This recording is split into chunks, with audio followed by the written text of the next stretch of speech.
Halo semuanya, perkenalkan nama saya Iwanda Demonika dari kelas 11 DKV.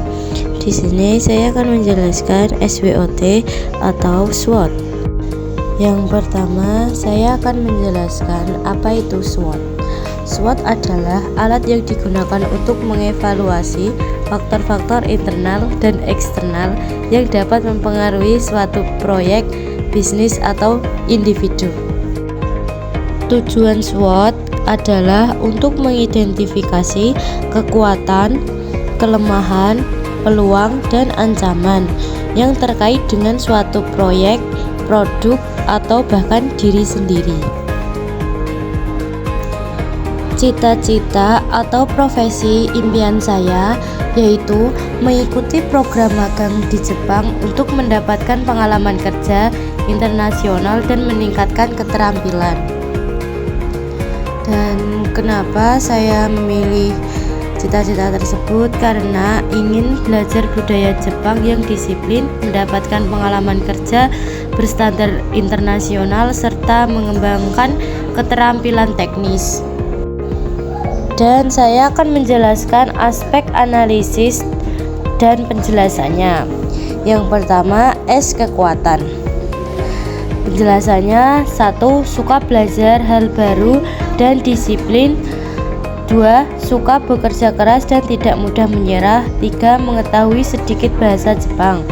W. Kelemahan. Penjelasannya: 1. Belum lancar bahasa Jepang. 2. Kurang percaya diri. 3. Fisik perlu ditingkatkan.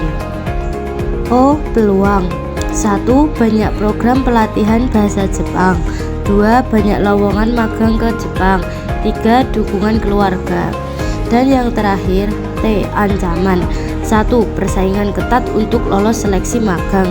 2. Biaya pelatihan dan dokumen cukup besar.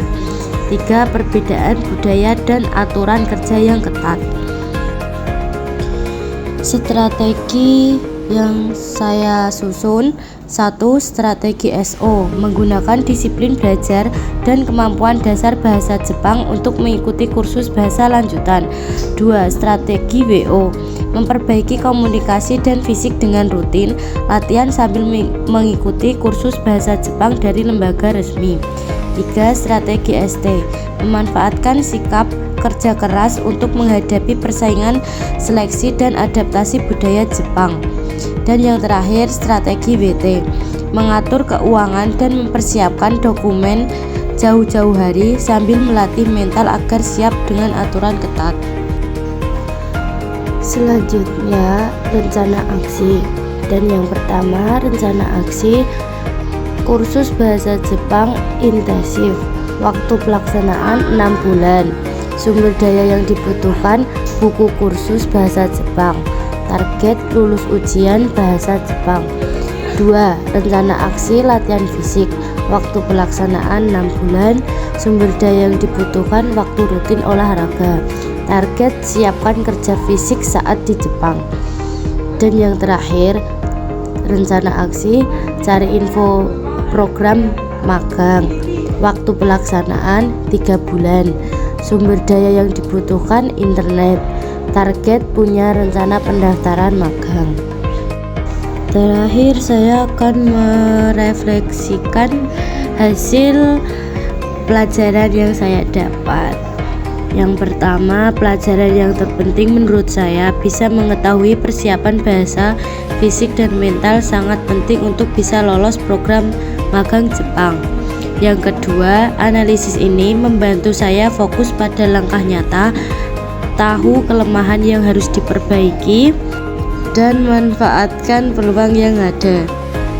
Mungkin hanya itu saja yang bisa saya sampaikan. Sampai jumpa. Terima kasih.